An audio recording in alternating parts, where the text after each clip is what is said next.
Hello, students. How are you? Hope you're fine, I think.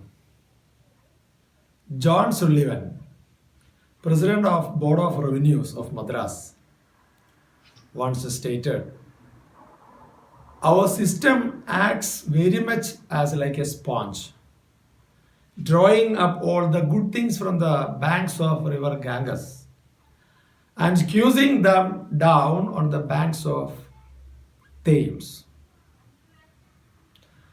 Today, let us discuss about industry on the eve of independence.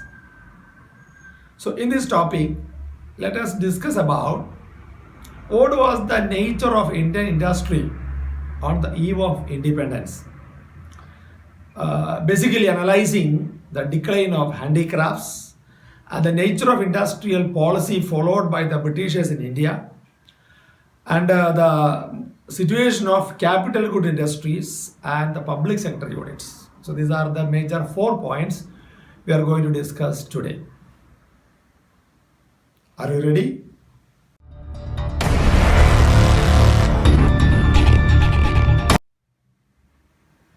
Welcome back.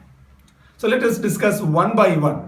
First of all, what was the nature of Indian industry on the eve of independence? Regarding the industrial setup of India, same like agriculture, we can say that was not good. Industrial development also was not. The industrial base of the country during independence period, that was not good. Means even it is world famous handicraft industry was there in India, that industry also declined during British period. When we study about the development of handicraft industries in India, the author of famous novel Robinson Crusoe, Daniel Defoe is the author, published in the year 1790. Very interesting novel also. That author Daniel Defoe stated regarding the abundance or availability of Indian handicraft in Britain.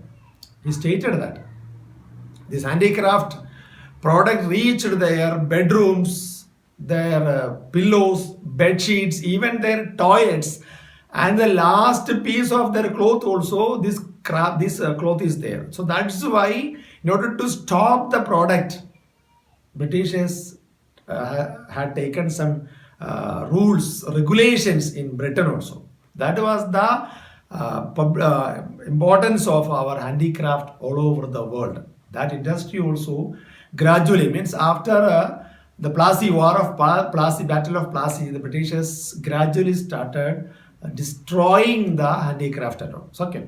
And altogether we can say the industrial policy and the matters behind the industrial development, there was nothing to say proudly that this was the industry of our nation after the British period. Let us analyze one by one the topic nature of Indian industry during British period or on the eve of independence, means that period. Let us discuss one by one. As I told you in the beginning, we can divide this topic into 4 main points. I'll tell the points first. First point is that systematic deindustrialization of British government. First point, systematic deindustrialization. We will discuss what was the nature and all. Second point is that lopsided modern industrial sector. Lopsided modern industrial sector. Third point is that lack of capital goods industries in India. And last point, limited operation of public sector units in India. These are the 4 major points we are going to discuss now. Let us discuss one by one. First of all, what is meant by systematic deindustrialization? Deindustrialization means trying to curtail the industrial progress of the nation. So this deindustrialization matter we can discuss on the basis of, that is the primary motive of the Britishers, on the basis of twofold motive. Means doing 2 activities, 2 major things. They tried to cover up the situation in deindustrialized. That was the primary motives of Britishers in India. Because as we know, they tried to convert India as the mere exporter of raw materials for the upcoming modern industries of Britain, especially after the Industrial Revolution. Means exporter of raw material exporter, our jute, cotton and other raw materials we were exporting from our country for the industrial development of Britain. One side. Second side, so they used the raw material and they manufactured finished goods. After that, definitely market is required. So second point is that one motive is that twofold among the twofold. One fold is that exporter of raw material. Second matter is that they turned India as a sprawling market for their finished goods. Definitely, when they are using more machines and using more raw materials, definitely output will come. The output will be more. So, in order to sell the product, they were searching markets to sell the product all over the world, and they found India is the best place. So, raw materials also from our country, market also in our country. Such a way, the Britishers exploited the industrial progress of the nation, and they did not start an industry in India. Instead of that, they used the resource and they sold their products in Indian market. That was the twofold motive of the Britishers in India. So in continuation with the systematic industrialization, one more point we have to state that, as I told you in the beginning, Indian handicraft industry was too much advanced and world famous.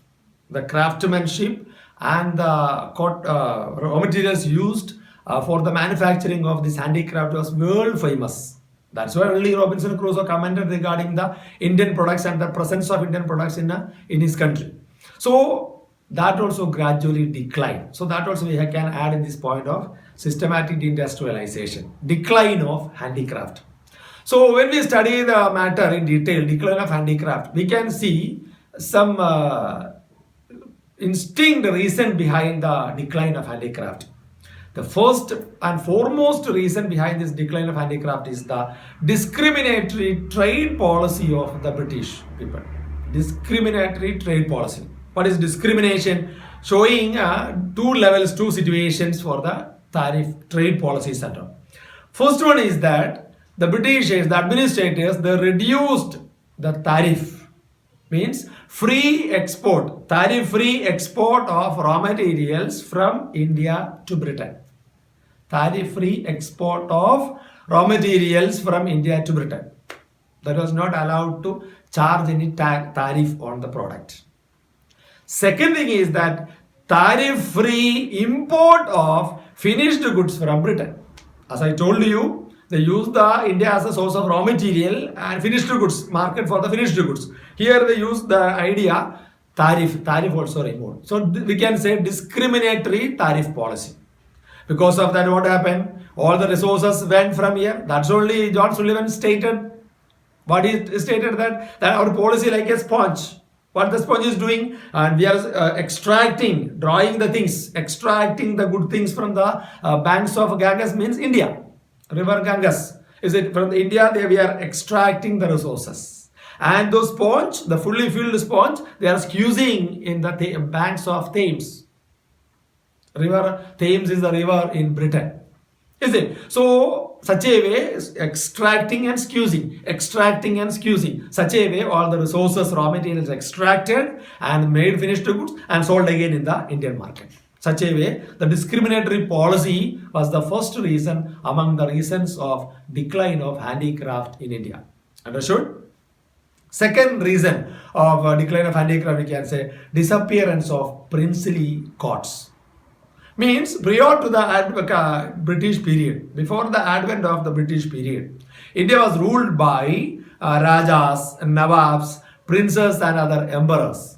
Is it? And in their courts, they decorated the courts with handicraft products, weaved products and all. So that's why they promoted and they patronized. They took the patron right for the production of these clothes in their areas and their administrative regions.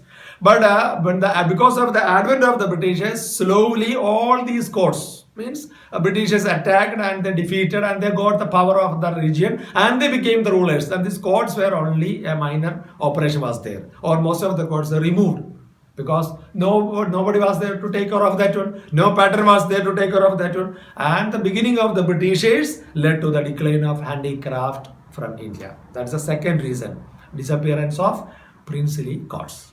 Clear? And third reason is that very important reason, because definitely when the Britishers they are bringing their products to India, finished products, definitely that is machine made goods. That is the third reason. Competition from machine made products. The same ditto of the products what was available in India in the form of handicraft made by the craftsmen of India, that was replaced. They manufactured the same product or duplicate product with the machines.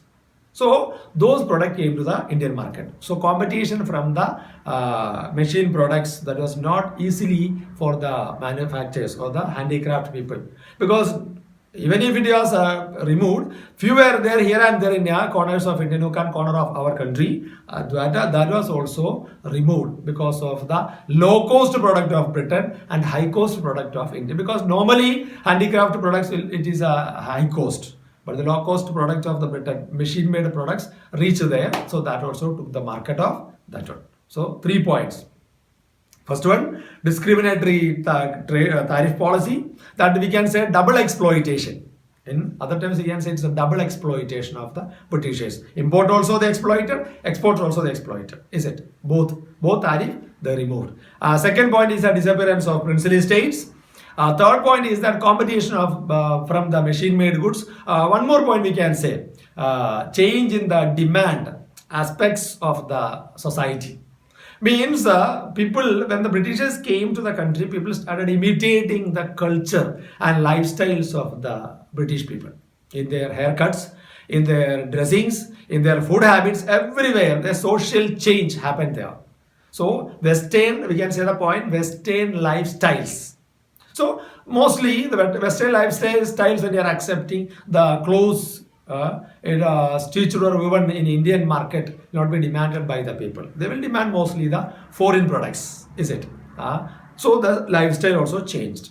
And moreover, one more reason we can say as a fourth or fifth reason, I think, shortage of raw materials.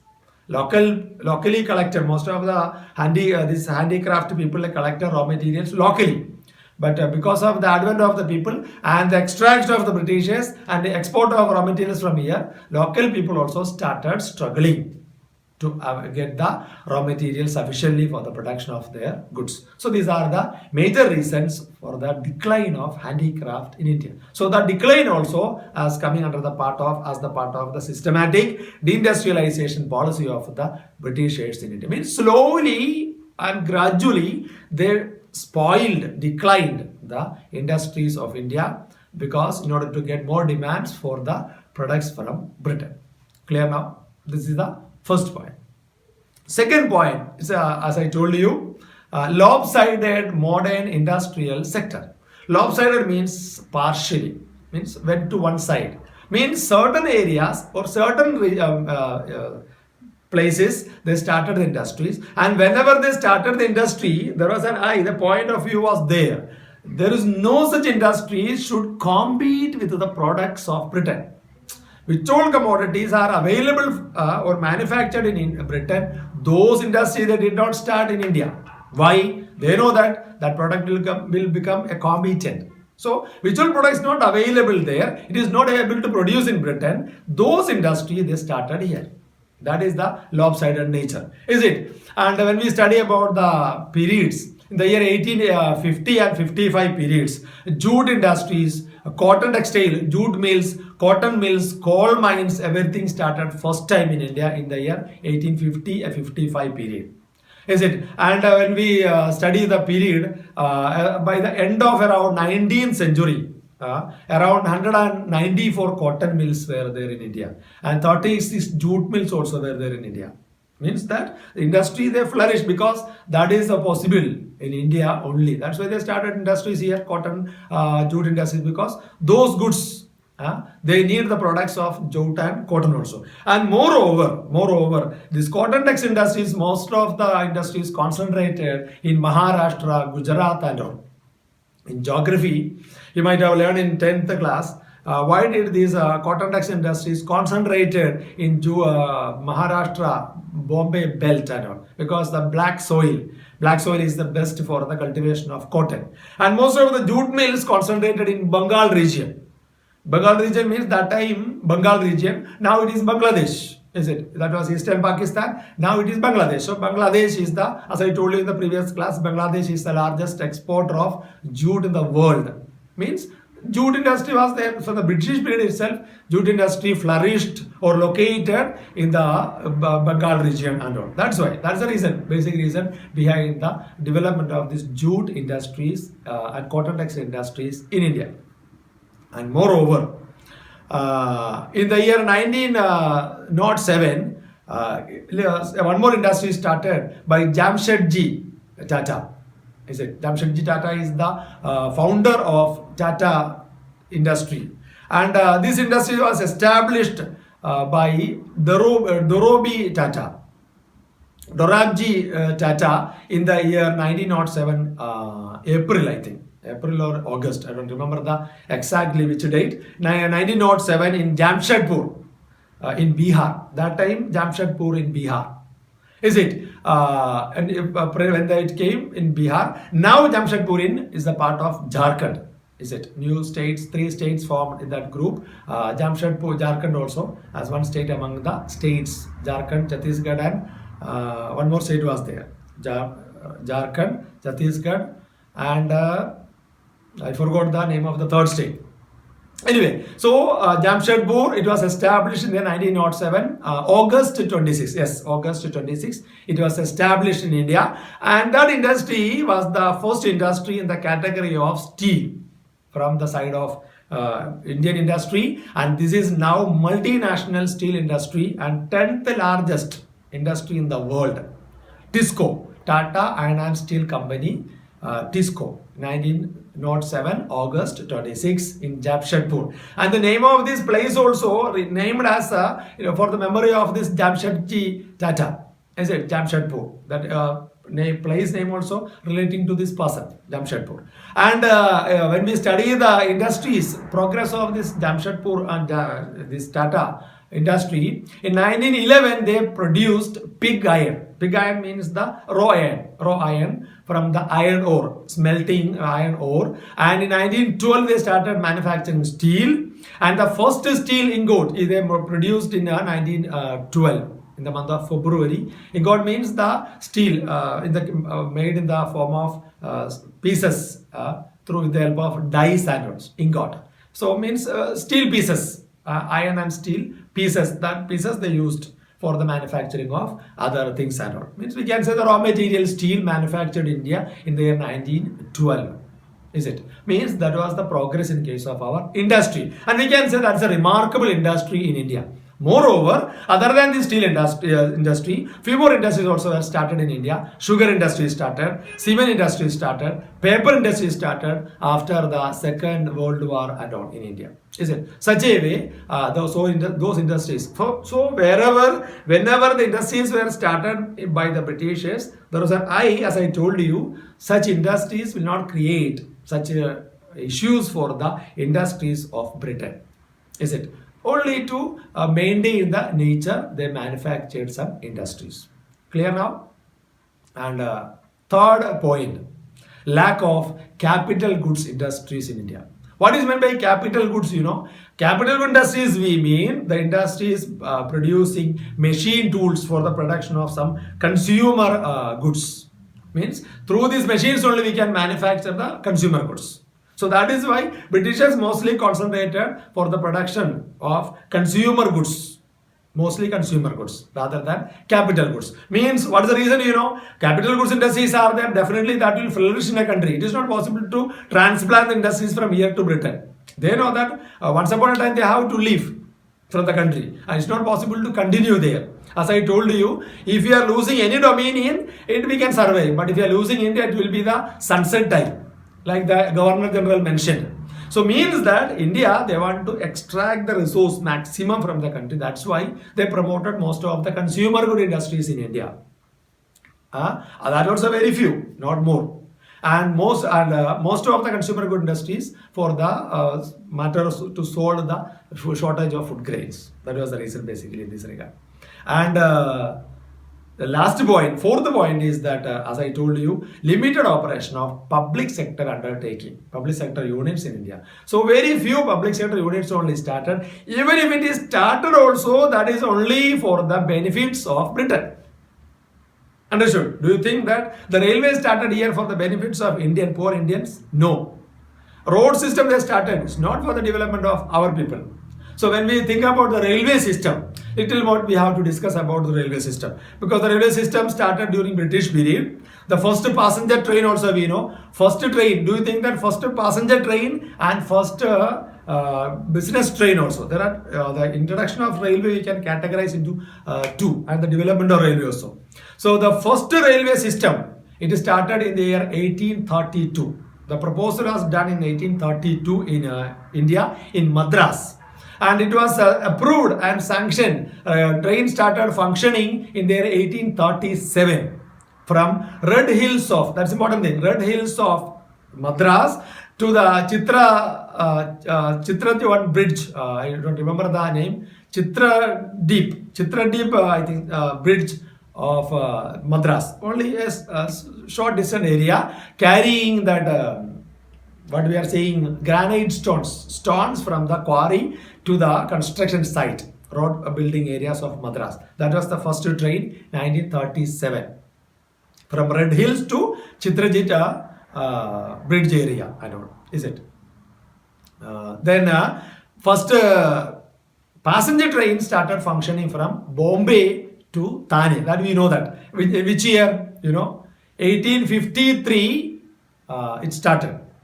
Is it? And these three engines hold three locomotives were there. Sahib, Sindh and Sultan. Three engines were the locomotives, engines were there.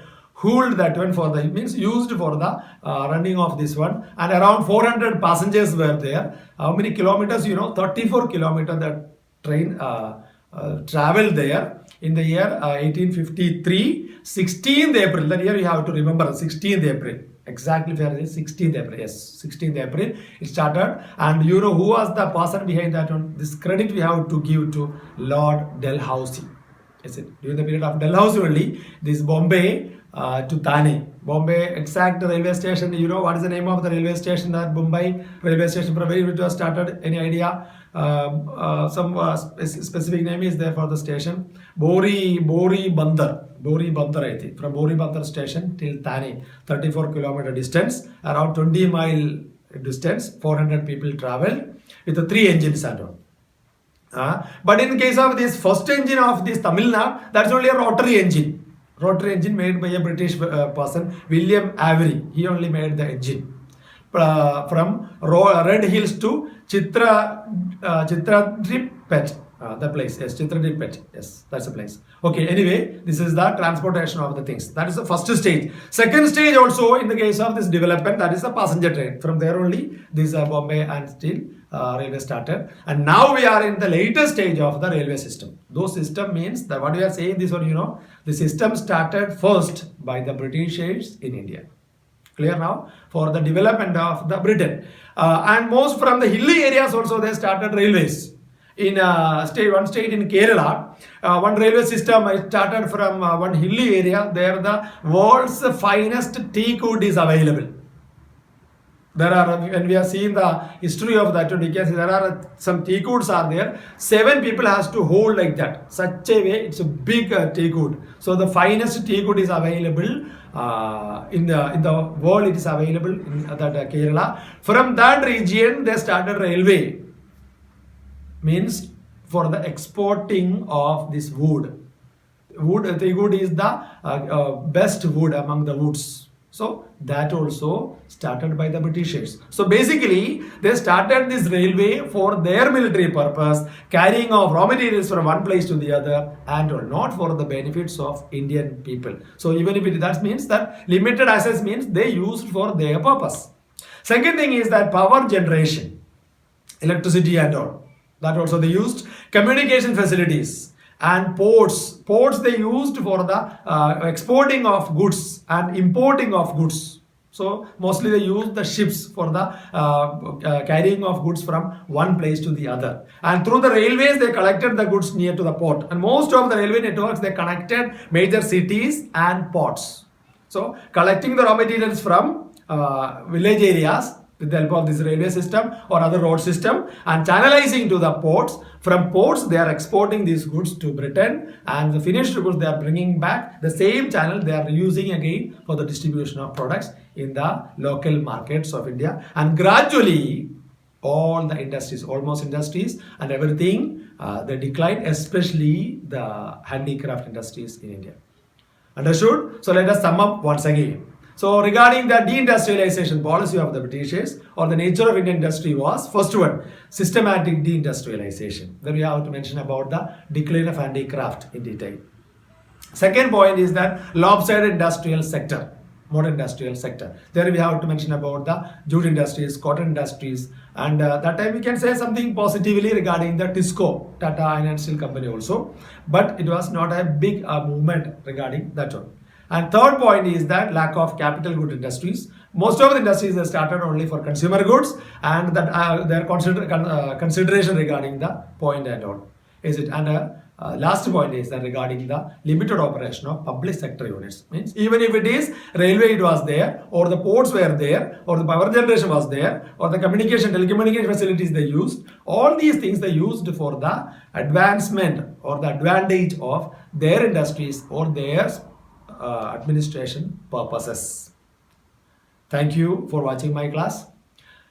Tomorrow I'll come with a new topic.